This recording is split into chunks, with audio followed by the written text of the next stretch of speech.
On the morning of November 29th, 2019, a passerby walking his dog through Cedar Grove State Park, located in the outskirts of Bridgeport, Connecticut, stumbled upon what appeared to be a body partially hidden beneath a pile of fallen leaves.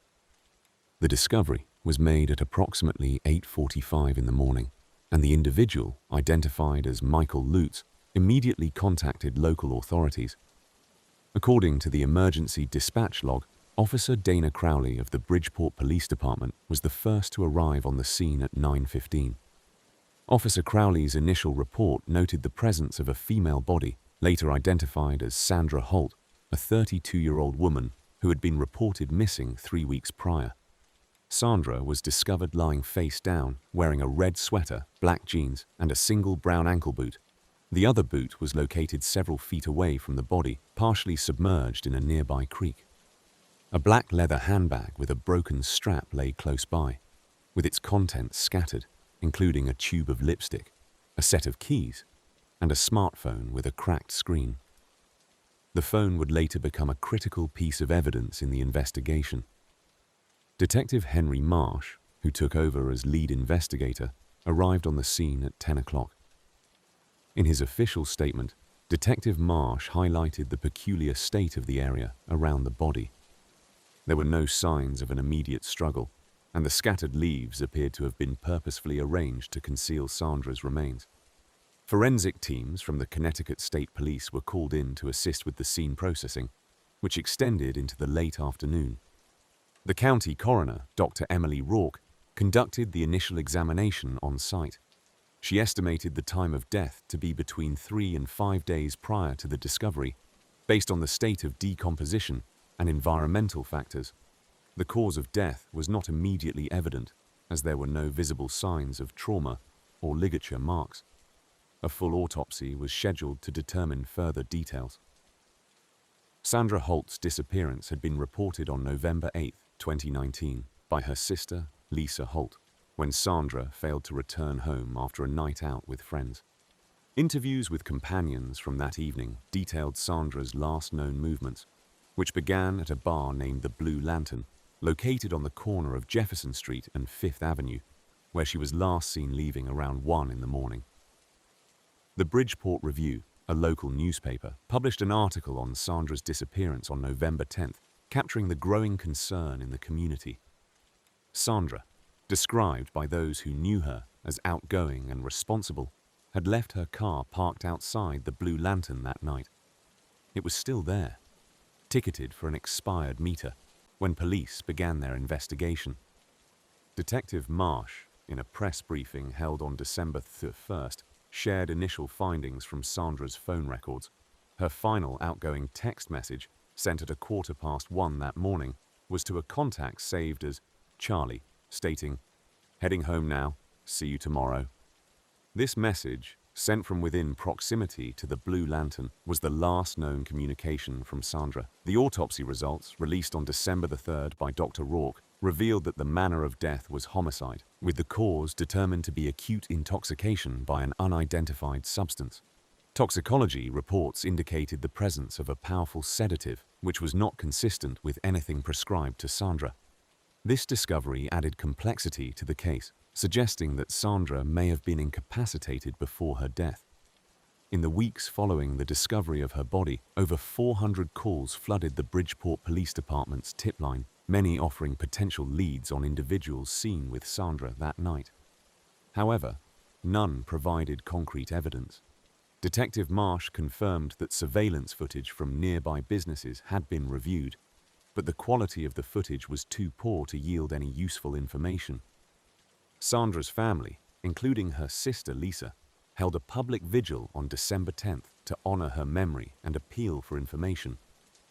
During an emotional statement, Lisa expressed disbelief that anyone who knew Sandra could be involved, describing her as deeply caring and loved by many. The case drew the attention of the FBI's New Haven field office, which offered additional resources to assist in piecing together Sandra's final hours. The collaborative effort aimed to trace the origin of the substance found in her system and identify any potential connections to known individuals or activities in the area. Despite these efforts, Sandra Holt's murder remains unsolved. A potential witness, who wished to remain anonymous, contacted the Bridgeport police on December the 14th, claiming to have seen a man with Sandra at the Blue Lantern. The description was vague, citing only a grey hoodie and a distinctive tattoo on the left forearm. This detail led to a renewed focus on identifying patrons matching that description, but no substantial matches emerged. As of the time of this report, the investigation into Sandra Holt's death continues. The Bridgeport community remains vigilant, with local news outlets such as the Bridgeport Review and the Connecticut Post maintaining coverage of any developments. The mystery of what transpired in those final hours remains, leaving both investigators and Sandra's loved ones searching for answers. Sandra Holt was 32 years old when she vanished. Born in Danbury, Connecticut in 1987, she moved to Bridgeport with her family when she was 14. Sandra attended Bridgeport Central High School, where she excelled in art and mathematics, subjects her teachers noted she could have pursued into college. Instead, Sandra chose a different path. After graduating high school in 2005, she enrolled at Housatonic Community College, but dropped out after a year. She took up a job at a local bookstore on Main Street, a position she held until the time of her disappearance. Known amongst friends and family as a kind-hearted and empathetic individual, Sandra was deeply involved in volunteer work. She spent time at the Bridgeport Animal Shelter, a place where she felt she could make a difference. Her sister, Lisa Holt, recalled during a police interview on December 2nd that Sandra had planned to volunteer at a local food drive the week following her disappearance.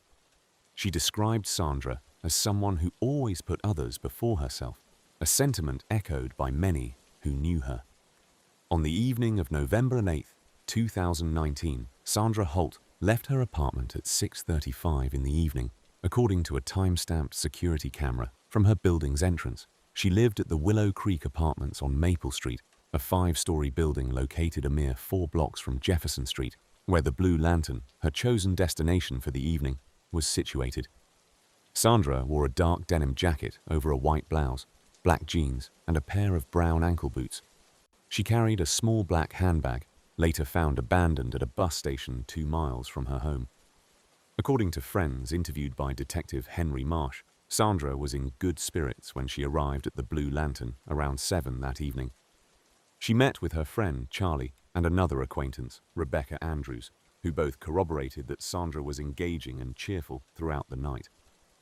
Rebecca noted during a statement given on November 12th that Sandra seemed particularly excited about a new art piece she had been working on, inspired by the local scenery of Cedar Grove State Park. The group left the bar at approximately 10:30 that night. Surveillance footage from outside the Blue Lantern shows the trio exiting and walking north along Jefferson Street. The footage briefly captures Sandra stopping to tie her shoelace before the group continues out of view. By 11 o'clock, Sandra's phone records, obtained through a subpoena, show a call placed to her sister, Lisa. According to Lisa's statement, the call was brief, lasting just under 3 minutes. Sandra reportedly assured Lisa that she was already on her way home. This was the last confirmed communication from Sandra Holt. The investigation revealed that Sandra did not return to her apartment that night. Her disappearance was reported the following afternoon when she failed to show up for her volunteer shift at the animal shelter. Officer Dana Crowley of the Bridgeport Police Department was the first responder to visit Sandra's apartment on November the 10th. There was no sign of forced entry or struggle. Her apartment was described as orderly, with nothing apparently disturbed. The subsequent search efforts included an exhaustive canvassing of the areas surrounding the Blue Lantern and her apartment. Missing person flyers were distributed, and a tip line was established, which, within 48 hours, received over 100 calls. However, none provided credible leads as to her whereabouts. 3 weeks after her disappearance, Sandra's body was discovered in Cedar Grove State Park on November 29, 2019. The post-mortem examination, conducted by Dr. Emily Rourke at the Bridgeport County Coroner's Office, determined the cause of death to be acute intoxication, a detail previously reported. However, the manner of her death remains undetermined. Toxicology reports indicated the presence of a high concentration of an unidentified substance, not consistent with any medication Sandra was known to be taking.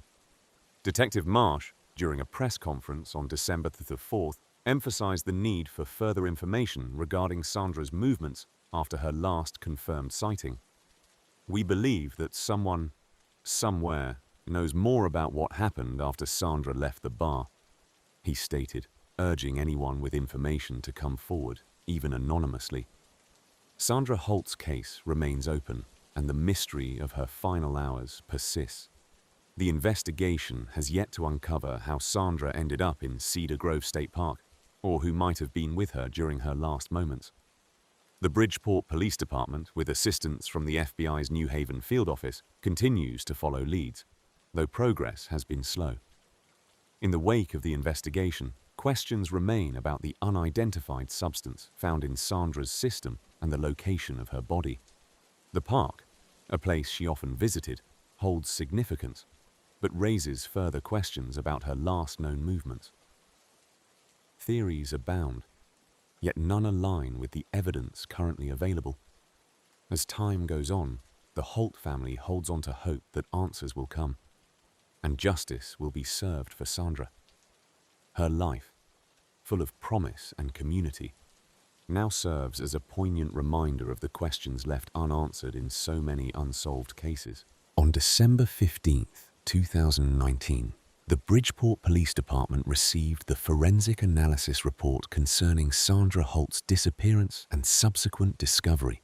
The report, conducted by the Connecticut State Forensic Laboratory, was focused on the area near Cedar Grove State Park, where Sandra's body was found. Forensic technicians had meticulously combed the site for any potential evidence that might clarify the circumstances surrounding her death. According to the report, the immediate vicinity where Sandra's body was located displayed signs of recent disturbances in the foliage and soil. The forensic team, led by Dr. Kevin Lonsdale, identified several impressions in the soft earth. Dr. Lonsdale noted in his summary that these impressions were consistent with footprints from at least 2 different individuals. The Connecticut State Police, working alongside the FBI's New Haven field office, sought to match these prints with footwear samples provided by Sandra's acquaintances and the patrons of the Blue Lantern, where she was last seen alive. Further analysis at the scene revealed a small torn piece of fabric lodged in a nearby bramble. The fabric, described in the report as grey cotton, matched the color and texture of the hoodie Sandra was wearing when she went missing. This discovery added a layer of complexity to the investigation, suggesting the possibility of a struggle occurring within that specific area of the park. Toxicology tests conducted post-mortem indicated the presence of a substance unfamiliar to local forensic experts.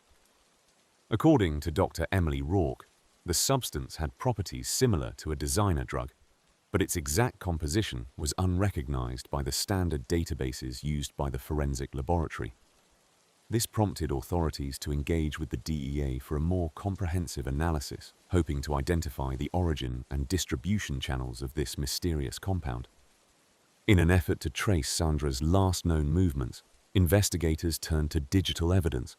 Sandra's cell phone, recovered from the scene, was heavily damaged but not entirely non-functional. A forensic data recovery specialist from the Connecticut State Police, technician Laura Chen, was able to extract fragments of data, including the last series of text messages exchanged between Sandra and her sister, Lisa Holt.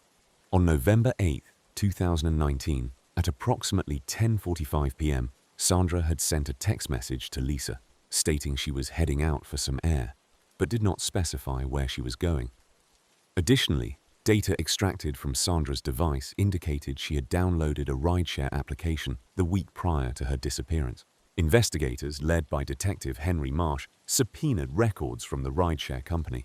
The logs revealed that a ride was indeed requested and completed on the night of her disappearance, with a pickup at Jefferson Street and Fifth Avenue, but with no designated drop-off location recorded. This anomaly added yet another layer of mystery to the unfolding investigation. Simultaneously, cadaver dogs brought in for a secondary sweep of the area uncovered an inconspicuous path leading deeper into the wooded expanse of Cedar Grove State Park. Along this trail, the dogs signaled several points of interest, prompting a more thorough excavation by the forensic team. Hidden beneath a thin covering of leaf litter was an unsecured black wallet containing several items of interest. Inside were Sandra's identification cards, some cash, and notably a handwritten note bearing a phone number and the initials RA. The note and its contents were sent to the Forensic Handwriting Analysis Unit in Hartford for further examination. The phone number, when traced, was linked to a prepaid phone purchased at a Bridgeport convenience store 3 weeks before Sandra's disappearance. However, attempts to locate the owner of the phone proved fruitless, as the device had not been used for calls or messages since the day it was activated. Detective Marsh, in a press briefing held on December the 18th, 2019, noted the challenges faced by his team in piecing together the fragmented evidence. "We are dealing with a complex case involving numerous variables. Each new piece of evidence brings us closer to understanding what happened, but also presents new questions that demand answers," Marsh stated. Local media outlets, including the Bridgeport Review and Connecticut Post, continued to follow the case closely. Articles published in late December highlighted the concerns of the community and ongoing speculation about the involvement of a potential third party. Neighbors and friends of Sandra Holt were interviewed, describing her as a private individual who rarely ventured into unknown territories alone. These personal insights added to the portrait of Sandra as someone unlikely to disappear without reason. In the following days, the investigation expanded its scope to include a review of surveillance footage from businesses and residences near Jefferson Street and Fifth Avenue. Despite the limited coverage available for the night in question, detectives hoped to discern any activity that might correlate with the movements of the rideshare vehicle or identify additional persons of interest. As the winter wore on, authorities continued to pursue leads stemming from the forensic and digital evidence, while community tip lines remained open and active. Over 400 calls were logged by the end of December, each one meticulously reviewed by a dedicated task force assembled for the case. However, despite the concerted efforts of law enforcement and the public's cooperation, the mystery of Sandra Holt's final movements and the circumstances leading to her demise remained unresolved. The investigation continued to unfold into the new year, still searching for the elusive truths hidden within the shadows of Cedar Grove. In the weeks following Sandra Holt's disappearance and the subsequent discovery of her body in Cedar Grove State Park, the focus of the investigation centered on her last known movements and the individuals she interacted with. The Bridgeport Police Department, under the direction of Detective Henry Marsh, turned their attention to those who had been with Sandra the night she vanished, including her friends, Charlie and Rebecca Andrews. Both Charlie and Rebecca had been at the Blue Lantern with Sandra on the evening of November the 8th and were among the last to see her alive. During initial interviews on November 11th, Charlie Andrews stated that he had left the Blue Lantern around 10 in the evening, claiming that he had work early the next morning. According to Charlie, Sandra and Rebecca remained at the bar, planning to leave together shortly after. Rebecca confirmed Charlie's account in a separate interview conducted the same day. She recalled that both she and Sandra left the bar around 10:30, with Sandra heading towards Cedar Grove State Park, which was on her way home. Rebecca stated that she had intended to accompany Sandra, but received a call from a friend and diverted her route. The police considered Rebecca's account critical in constructing Sandra's final movements. Detective Marsh noted in a report dated November the 12th that Rebecca's decision to separate from Sandra might have left Sandra vulnerable, given the isolated nature of the park at night. The detective's report also highlighted a discrepancy between the timeline Rebecca provided and phone records later obtained by warrant, which indicated that Sandra's phone was still active near the park until close to midnight. The investigation also considered people who had been present at the Blue Lantern that night. Bar staff interviewed on November the 13th recalled that Sandra was wearing a black leather jacket and jeans, and that she appeared in good spirits. A bartender, identified as Jenny Thorne, mentioned that Sandra had spoken briefly to a man at the bar who seemed unfamiliar to the regulars. Jenny described the man as wearing a grey hoodie and having a tattoo visible on his forearm, though she could not recall the exact design. This detail aligned with the description of a person seen in Cedar Grove State Park late on November the 8th. A park maintenance worker, Leonard Fletcher, came forward on November 15th, recounting to police that he had noticed a man matching this description entering the park around 10:45 that night. Fletcher's statement was included in a supplemental report by Detective Marsh, which marked the man as a person of interest. The grey hoodie, as the unidentified male came to be known in the media, became the focus of a manhunt led by the FBI's New Haven field office, brought in due to the proximity of the state boundaries. On November 17th, the FBI released a composite sketch based on Jenny Thorne's description and Leonard Fletcher's observations. Agent Sarah Kim, speaking at a press briefing on November 18th, called for any potential witnesses or anyone who recognized the individual to reach out to the dedicated tip line. While leads on the grey hoodie were pursued, the investigation also explored potential connections within Sandra's personal life. Detective Marsh noted in a December 19th case update that Sandra had recently ended a relationship with a man named Eric Lowell. Lowell was interviewed by police on November 19th. He claimed their parting was amicable and provided an alibi for the night in question, corroborated by credit card transactions placing him at a restaurant in New Haven until after midnight. Despite Eric Lowell's alibi, detectives remained thorough, investigating any connections he might have to individuals who matched the description of the grey hoodie. They found none. A search of Sandra's apartment on November 20th revealed no overt signs of struggle or forced entry, but it did uncover a series of notes and letters from Eric, some of which were confrontational in tone. These were submitted for forensic analysis on November 22nd.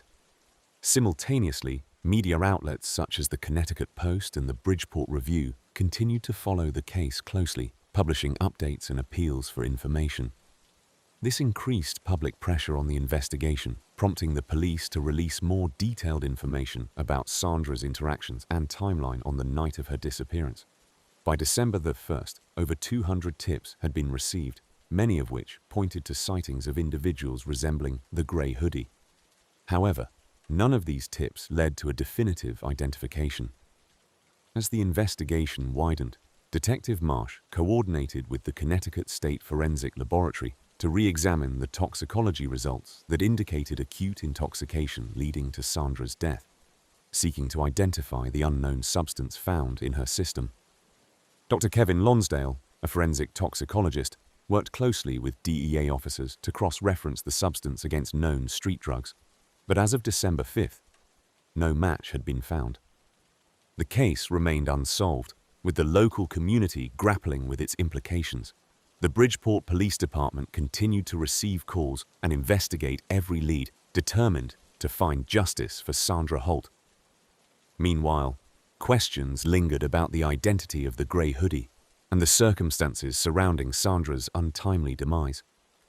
The investigation had expanded beyond local jurisdictions, involving state and federal resources, yet the mystery persisted, leaving investigators with more questions than answers. On November the 10th, 2019, the Bridgeport Police Department initiated an inquiry into the disappearance of Sandra Holt. An extensive investigation followed, layered with multiple eyewitness accounts. However, as the accounts were reviewed, discrepancies began to emerge, challenging the clear-cut timeline initially thought to be established by Detective Henry Marsh and his team. The first witness, Rebecca Andrews, a close friend of Sandra, was one of the last people to see her on the night of November 8th. During her second interview with Detective Marsh on November 12th, Rebecca stated she left the Blue Lantern shortly before Sandra and had noticed Sandra speaking with a man at the bar.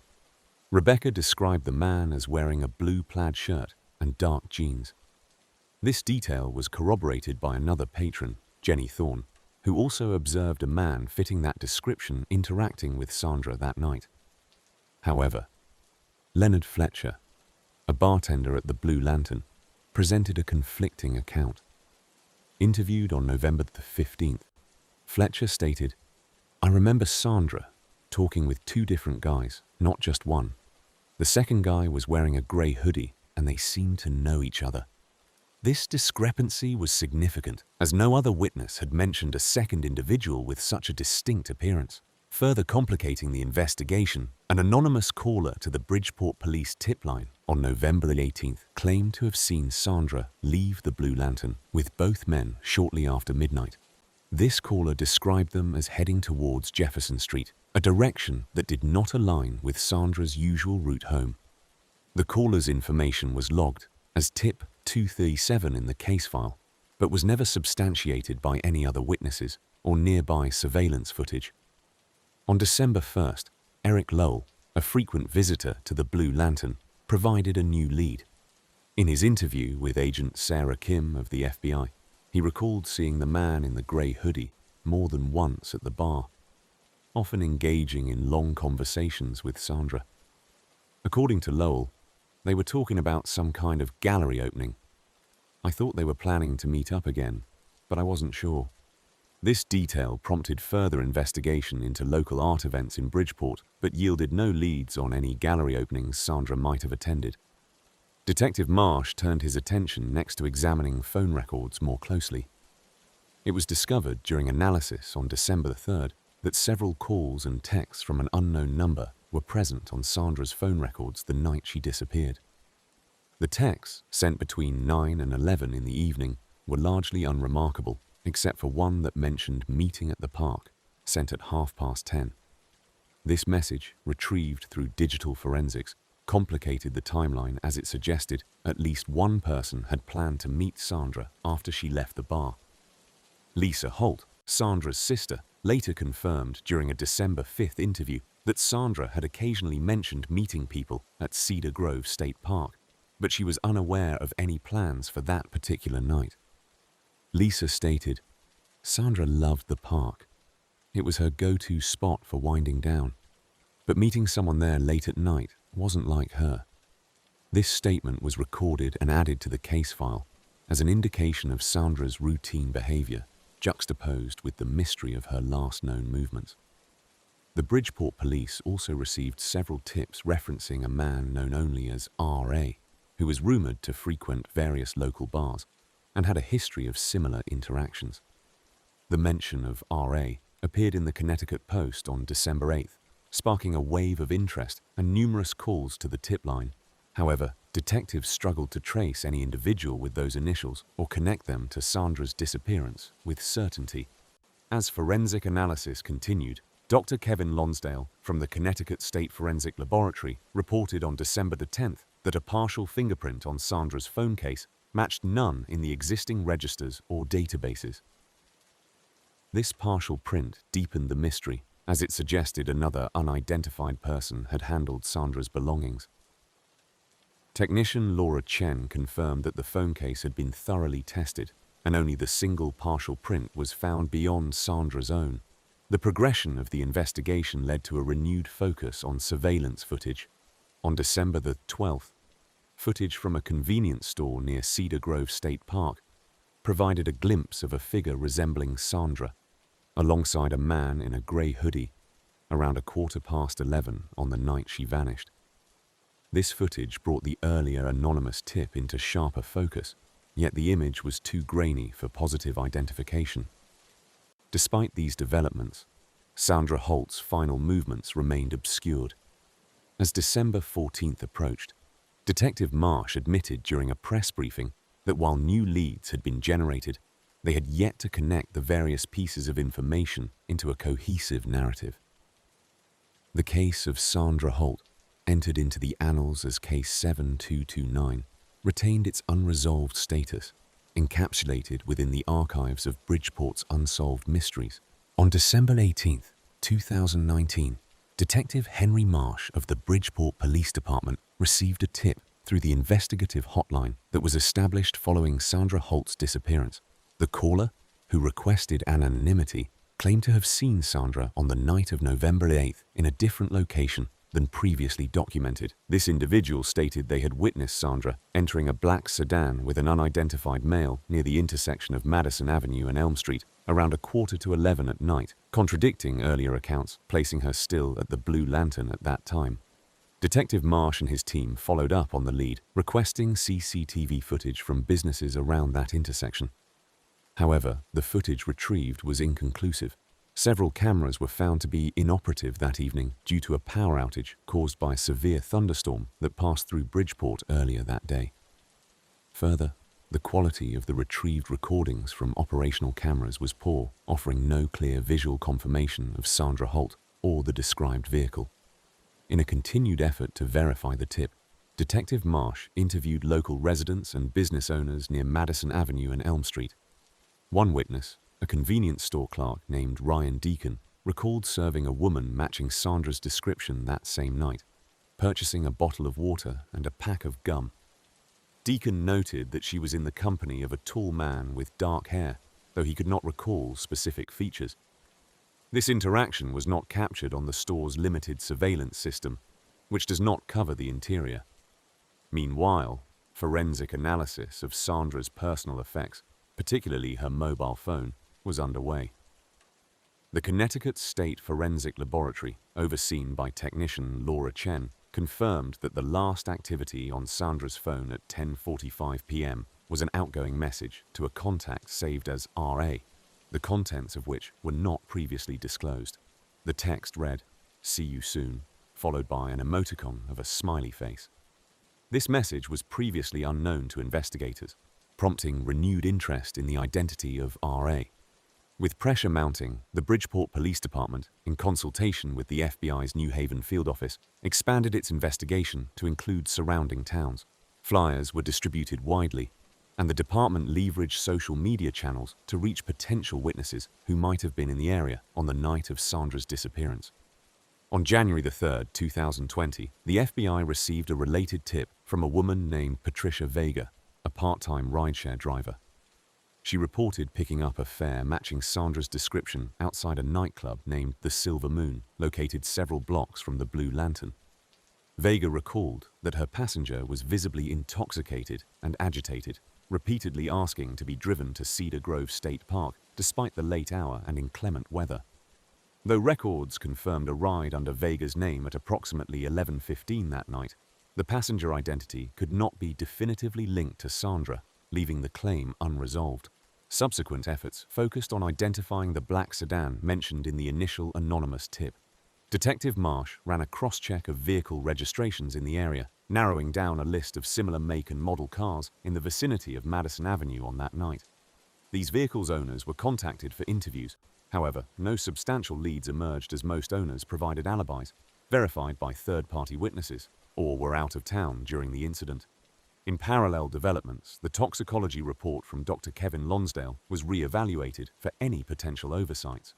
The presence of an unidentified substance in Holt's body, originally noted in the December report, was subjected to a new series of tests. The updated analysis revealed trace amounts of a rare synthetic compound not commonly found in recreational drugs in the area, prompting an inquiry into potential sources. Despite interviews with local pharmacists and suppliers, the origin and distribution path of the compound remained elusive. On January the 22nd, the investigation saw another twist when a local Bridgeport artist known as Jasper, whose real name was Jonathan Elms, came forward claiming to have encountered Sandra during an art exhibition in mid-October 2019. According to Elms, Sandra expressed interest in a piece depicting a serene landscape in Cedar Grove State Park, commenting that she found the place peaceful. The artist's statement lent a personal dimension to Sandra's known affinity for the park, paralleling prior witness accounts of her visits there. By late January, the case of Sandra Holt's disappearance remained an open investigation. The Bridgeport Police Department, still coordinating with the FBI, continued to sift through new leads and evidence. Detective Marsh publicly reiterated the call for information through local media outlets, emphasizing the details of Sandra's last known movements and the mystery surrounding her untimely demise. Despite intensive investigative efforts and multiple lines of inquiry, clarity on the events of November 8th remained elusive. Sandra Holt's case persisted as an enigma in the annals of Bridgeport's unsolved cases, drawing the continued attention of both authorities and the public. The complexities woven through her story underscored the persistent challenges faced by investigators, working tirelessly to piece together the final hours of a life cut abruptly short. On January the 25th, 2020, the Bridgeport Police Department conducted a thorough review of the investigative timeline in the case of Sandra Holt. Detective Henry Marsh was tasked with re-examining all witness statements and available evidence. One of the first discrepancies noted was the testimony of Ryan Deacon, the witness who claimed to have seen Sandra near Madison Avenue and Elm Street on the night of November 8, 2019.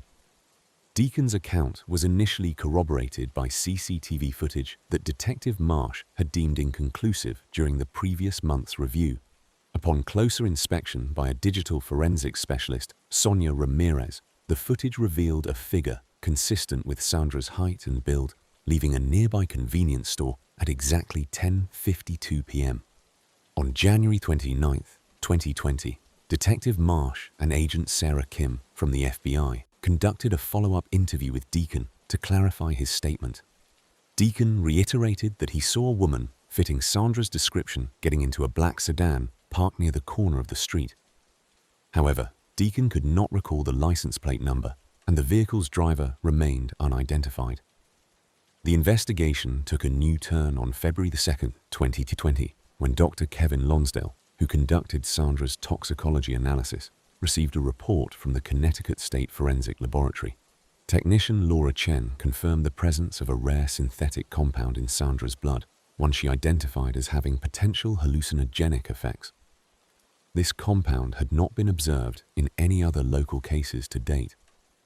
Several days later, on February 7, 2020, the Bridgeport Review published an article detailing an anonymous tip received by the police tip line.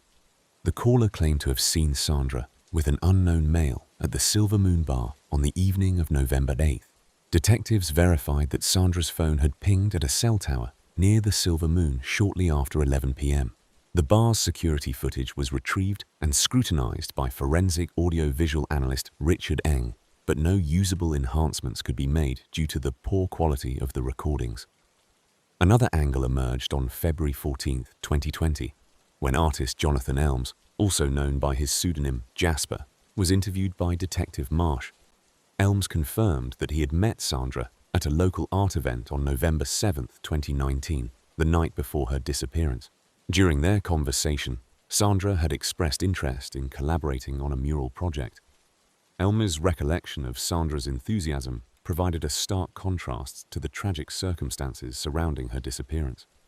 On February 20, 2020, the Bridgeport Police Department's cold case unit received a tip from a former classmate of Sandra's, Melanie Roy, who had attended Bridgeport Central High School with her. Roy mentioned that Sandra had been in touch with an individual named Rick, who she knew from a community college course in 2016. This individual, Rick Anderson, was later located and interviewed, revealing that he had reconnected with Sandra through a social media platform shortly before she went missing. According to Rick, Sandra had recently expressed concerns about being followed, though she had not elaborated on who might be involved. By early March 2020, the investigation's focus shifted to examining Sandra's digital footprint. Cybercrime specialist Alan Cook conducted an extensive search of her online activities. One of the most significant findings was a series of encrypted messages exchanged between Sandra and an unidentified individual through an app known for secure communications. However, the content of the messages, due to strong encryption, remained inaccessible. On March 9, 2020, the FBI's New Haven field office expanded its resources to assist with the decryption of these messages, highlighting the potential importance of the communication. This strategic move was accompanied by a renewed appeal to the public for information featured in a televised press conference led by Detective Marsh. During the conference, Lisa Holt, Sandra's sister, made an emotional plea for any information that could lead to answers about Sandra's disappearance. On March 15, 2020, a local historian and amateur detective named Thomas Green came forward with archival records of similar disappearances in the region dating back to the mid-1990s. Green's findings included several cases with parallels to Sandra's in terms of victim profile and the circumstances of their last known movements. Although these records were over 2 decades old, they provided a broader context for the ongoing investigation. The subsequent analysis of historical police reports by the Bridgeport Review journalist Monica DeVries highlighted a pattern of disappearances involving women who had last been seen in social venues. De Vries's report, published on March 18, 2020, suggested the potential involvement of an unidentified perpetrator with a methodical approach, although this remained speculative without concrete evidence. As April 2020 approached, the investigative team continued to grapple with the mounting complexities of the case. The involvement of both state and federal resources underscored the gravity of the situation, yet the lack of definitive leads left the mystery of Sandra Holt's disappearance unresolved. The case, officially marked as unsolved, remained open, with detectives, analysts, and Sandra's family committed to uncovering the truth behind her last known movements. Several theories about Sandra Holt's disappearance and subsequent death have emerged, yet none have definitively resolved the case. Detective Henry Marsh, the lead investigator from the Bridgeport Police Department, has acknowledged the complexity of the case due to conflicting evidence and multiple potential leads. In a press briefing held on February 3, 2020, he stated, "We are considering all possible scenarios and have not ruled out any possibilities at this stage." One prominent theory focuses on Sandra's movements on the evening of November 8, 2019. An eyewitness, Sonia Ramirez, reported seeing Sandra at approximately 11:15 at night near the corner of Madison Avenue and Elm Street, a few blocks away from the Blue Lantern. Ramirez described Sandra as appearing disoriented, wearing a gray hoodie and dark jeans. Ramirez was interviewed by law enforcement on November 11th and shared, "She seemed like she was looking for something or someone. I remember thinking it was strange because she kept checking her phone." This sighting, however, remains uncorroborated by other witnesses or surveillance footage.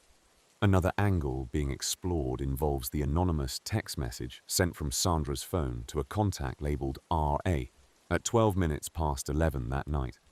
The message, which simply read, "Need help," was considered significant by the investigative team.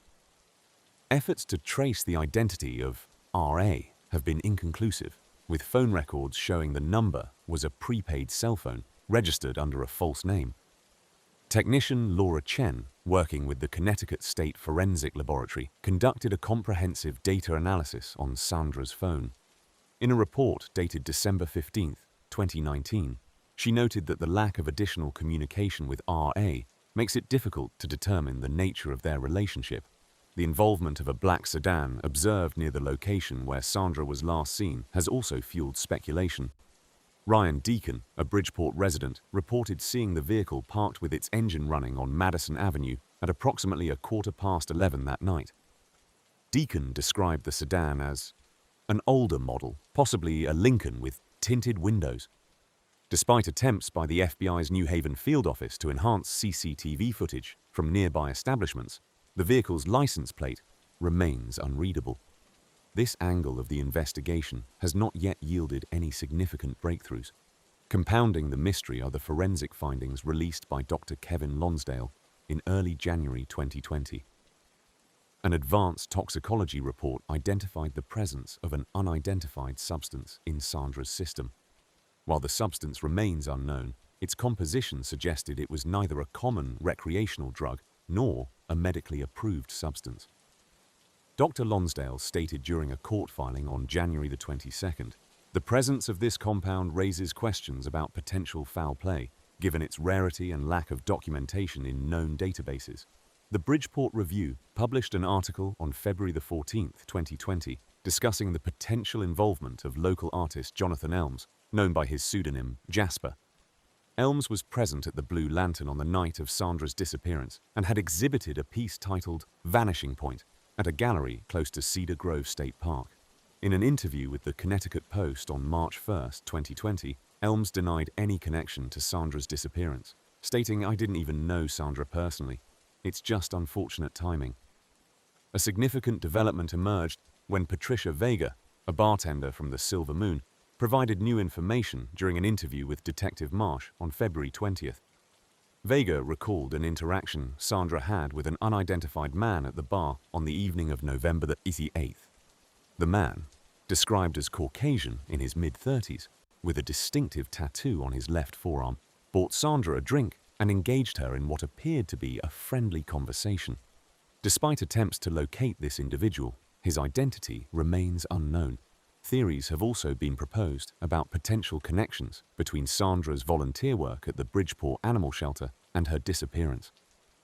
Melanie Roy, a fellow volunteer, mentioned during a police interview in early March 2020 that Sandra had expressed concerns about possible illegal activities occurring at the shelter.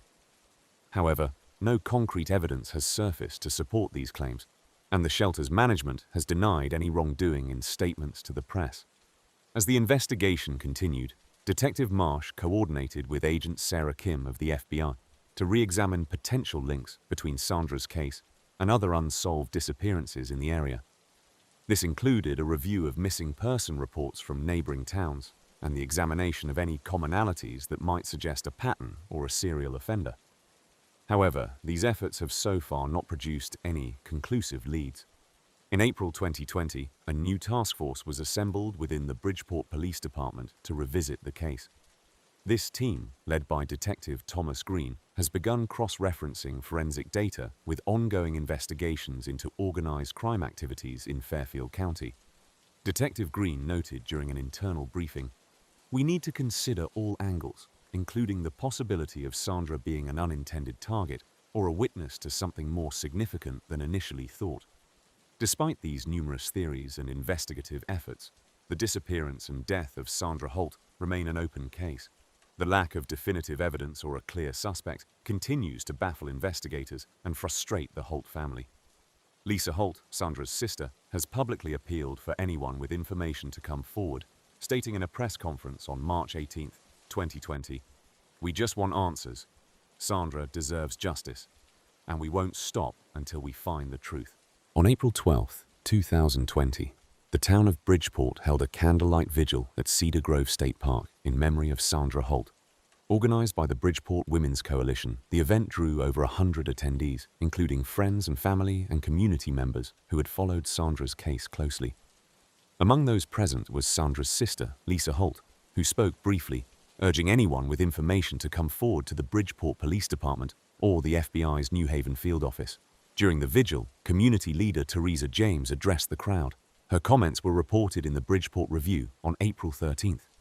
James emphasized the need for community solidarity, stating, "We must support each other and continue to seek justice for Sandra. This case is not just about one person. It's about all of us ensuring our community remains safe."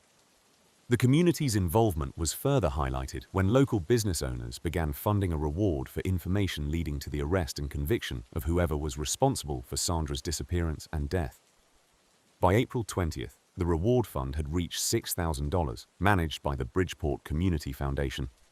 Detective Henry Marsh confirmed in an interview with the Connecticut Post that the fund had resulted in several new tips being reported to the tip line, though none had yet yielded concrete results. Local artist Jonathan Elms, who had been acquainted with Sandra through art circles, contributed a mural to the memory of Sandra on the side of a building at the intersection of Willow and Maple Streets. The artwork, completed on April the 25th, depicted Sandra surrounded by books and animals, a nod to her work at the Main Street bookstore and volunteer efforts at the Bridgeport Animal Shelter. Elms noted in a Bridgeport Review feature on April 29th, "I wanted to capture her spirit and remind everyone that Sandra was a vibrant part of our community." As attention on the case grew, local news outlets continued to cover any developments. On May 3rd, the Connecticut Post published an exclusive interview with Detective Thomas Green, who had joined the investigation in March. Detective Green detailed the extensive efforts made by law enforcement, including over 500 hours of reviewing surveillance footage and conducting interviews with anyone who might have been in the area of the Blue Lantern on the night of Sandra's disappearance. Meanwhile, investigative journalist Melanie Roy, writing for the Bridgeport Gazette, published a comprehensive feature on May 5th exploring potential connections between Sandra's case and other unsolved disappearances in the region over the past decade. The article quoted Professor Alan Cook, a criminologist from the University of New Haven, who stated, "While Sandra's case has unique aspects, there are patterns that warrant further analysis, particularly in how certain social venues are involved." Public intrigue was further piqued when an anonymous user, posted on a popular local forum on May 9th, claiming to have seen Sandra getting into a red pickup truck near Jefferson Street on the night she vanished. This information, however, had not been verified by law enforcement officials at the time of the posting. Detective Henry Marsh reiterated in the Bridgeport Review on May the 12th that anonymous tips can sometimes lead to misinformation and urged anyone with verifiable information to contact authorities directly. The ongoing attention to Sandra Holt's case led to the scheduling of a town hall meeting for May the 15th, organized by the Bridgeport City Council. The meeting was intended to address community concerns about safety and discuss law enforcement's efforts in unsolved cases. Detective Sarah Kim was slated to present detailed findings from the toxicology reports and forensic analysis conducted by the Connecticut State Forensic Laboratory. This meeting was expected to provide new insights into the levels of unidentified substances found in Sandra's system. Despite these efforts, the Bridgeport Police Department remained tight-lipped about any potential suspects or persons of interest. On May 18th, Police Chief Richard Eng held a press conference to address growing public demands for transparency. Chief Eng stated, "We are pursuing all leads with diligence. However, we must balance transparency with the integrity of the investigation. The community's patience and continued vigilance are vital as we pursue justice for Sandra." In the backdrop of these events, the FBI's Behavioral Analysis Unit had been consulted to develop a profile of potential suspects, focusing on behavioral patterns that might match the crime. This collaboration, first revealed on May the 22nd by the Connecticut Post, was seen as a significant development in the ongoing investigation, suggesting a more complex case than initially thought. As spring turned to summer, Sandra Holt's case continued to resonate deeply within the Bridgeport community. Her disappearance and the discovery of her body had left a lasting impact, a reminder of the unsolved mystery that hung over the town. With each passing day, residents held on to hope that new information would emerge, casting light on the dark questions that remained about Sandra's final moments. The story of Sandra Holt had become not only a quest for justice, but a symbol of resilience and unity in a community determined not to forget. As of May 22nd, 2020, Sandra Holt's case remains unsolved, yet it continues to be actively pursued by the Bridgeport Police Department and the FBI's Behavioral Analysis Unit. The investigation has been marked by its complexity and the numerous paths that have been explored. The reward fund, initially set at $6,000, has grown with contributions from the Bridgeport Community Foundation and several anonymous donors, reaching over $20,000. Detective Henry Marsh, who has been leading the investigation, stated during a press conference on May 25th, "We are committed to finding answers. This case is still very much open, and every new lead is being pursued." Detective Thomas Green, who joined the task force earlier in the spring, has brought a fresh perspective to the case. Known for his analytical skills, Green has re-examined the timeline of events, focusing on discrepancies in witness statements and digital footprints. In a meeting with the investigative team on May the 27th, Green highlighted a gap of approximately 20 minutes between Sandra Holt's last known phone activity and her appearance on CCTV footage at a gas station on Jefferson Street. This discrepancy has prompted a renewed interest in tracing her movements during that critical window.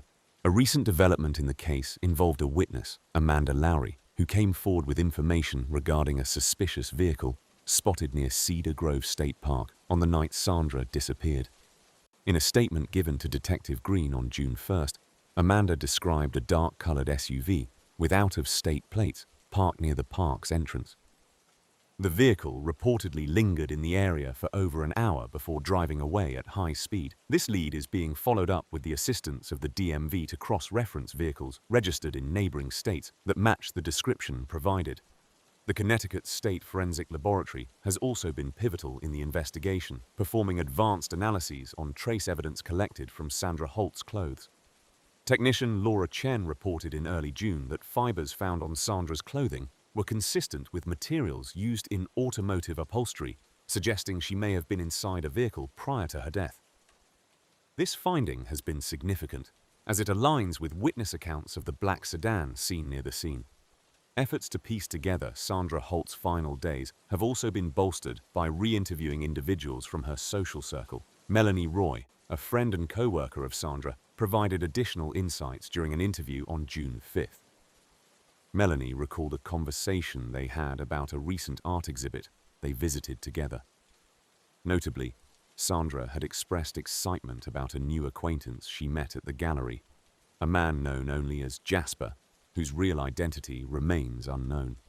Investigators are attempting to identify and question this individual in hopes of obtaining further information. The investigation has also expanded into digital avenues, with the FBI's Cyber Crimes Unit conducting a thorough review of Sandra's online activities leading up to her disappearance. On June 10th, Agent Sarah Kim revealed to the task force that Sandra had been active on several art-focused online forums, where she frequently interacted under the username ArtLover87. Posts analyzed from these forums indicate Sandra was planning to attend an art installation event in New Haven the day after she vanished. This event and its attendees are now being scrutinized for potential connections to the case. In collaboration with Detective Marsh, Professor Alan Cook from the University of New Haven has been brought in as a consultant to profile the potential suspects based on behavioral patterns observed in art community circles. Professor Cook, an expert in criminology and psychology, has suggested that the person or persons involved may have a background in art or a related field, given the thematic elements linking the scenes of Sandra's disappearance and the artwork she admired. Additionally, the community's ongoing involvement remains crucial. On June the 15th, a town hall meeting was held at the Bridgeport City Council chambers, where family members, friends, and concerned residents gathered to discuss the case. Lisa Holt, Sandra's sister, addressed the attendees, urging anyone with information, no matter how insignificant it might seem, to come forward. "We need to bring Sandra home," she stated, her voice steady but filled with emotion. Detective Marsh closed the meeting with an appeal for continued vigilance and support from the community, emphasizing that every detail could be a potential breakthrough. The Bridgeport Gazette reported on June 17th that new tips have been steadily coming in through the dedicated hotline established by the police department. The investigation, though formidable in its scope, is sustained by the collective effort of law enforcement agencies, forensic experts, and the public. As of now, Sandra Holt's case file remains open, marked by a growing compilation of evidence, testimonies, and leads. Each piece contributes to the complex puzzle that law enforcement is working tirelessly to solve. The hope within the investigative team and Sandra's community is that new advancements in forensic technology or emerging witnesses might eventually illuminate the truth behind her disappearance. Until then, the search for answers continues, guided by the commitment to justice and closure for Sandra Holt and those who knew and loved her.